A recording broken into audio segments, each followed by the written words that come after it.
Hello అండి. ఈరోజైతే మనం నవీ ముంబైలో ఉన్న బాలాజీ టెంపుల్కి అయితే వచ్చేసాము. ధ్వజస్తంభం చూడండి ఎంత చక్కగా ఉందో.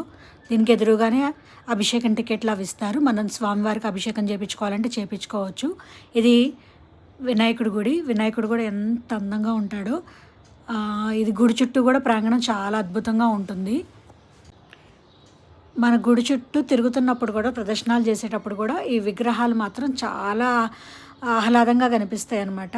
అవి దశావతారాలు ఇవన్నీ కూడా. ఒక్కొక్క అవతారం కింద ఒక్కొక్క బోర్డు రాసి ఉంటుంది అనమాట. అది ఏ దేవుడు అవతారం అనేది ఇంగ్లీష్లో రాసి ఉంటుంది, మళ్ళీ తెలుగులో కూడా రాసి ఉంటుంది. ఇప్పుడు జనరేషన్ వాళ్ళు చదువుకోవడానికి కూడా అర్థమయ్యేటట్లుగా. ఒకవైపు ఏమో అష్టలక్ష్మిలు ఉంటాయి. మేమంతకుముందు నవీ ముంబైలో వచ్చినప్పుడు ఇక్కడ రెగ్యులర్గా వచ్చేవాళ్ళము. ఈ టెంపుల్కి ఎవ్రీ సాటర్డే వచ్చేవాళ్ళం అనమాట. ఎంతో ప్రశాంతంగా ఆహ్లాదంగా ఉంటుంది. అన్నట్టు గుడిలో చాలామంది ఉన్నారు కదా భక్తులు. ఏంటా అనుకుంటున్నారా?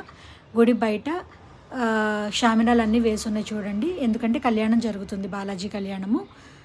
ఇక్కడ తెలుగు అసోసియేషన్ వాళ్ళు ప్రతి సంవత్సరము వెంకటేశ్వర స్వామి కళ్యాణాన్ని నిర్వర్తిస్తారు. దంపతులు కూడా కూర్చొని పీటల మీద కళ్యాణాన్ని నిర్వర్తిస్తారు.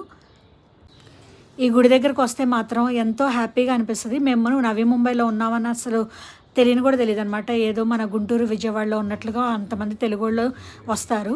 ఇది ఒక మంచి అవకాశం అనమాట. తెలుగు వాళ్ళని మీట్ అవ్వాలన్నా కూడా చాలా ఆనందంగా అనిపిస్తుంది. ఏదో మన దగ్గర వాళ్ళని చూసినట్టుగా అనిపిస్తుంది.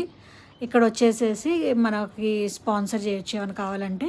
ఇక్కడ చూడండి, కళ్యాణం అయిపోయాక భక్తులకి అన్నప్రసాదాలు పంచుతున్నారు. కళ్యాణం కూడా మాఘమాసంలో ఒక సండే వచ్చేటట్టు పెడతారన్నమాట. ఎందుకంటే అందరు జాబ్ హోల్డర్స్ కాబట్టి అందరికీ ఈ అవకాశం రావాలని చెప్పేసి అది చక్కగా దేవుని దర్శించుకొని భోజనం చేసుకొని మేమైతే ఇంటికి బయలుదేరి వెళ్ళిపోయాము. అదండి ఈరోజు vlog. Thanks for watching. Subscribe.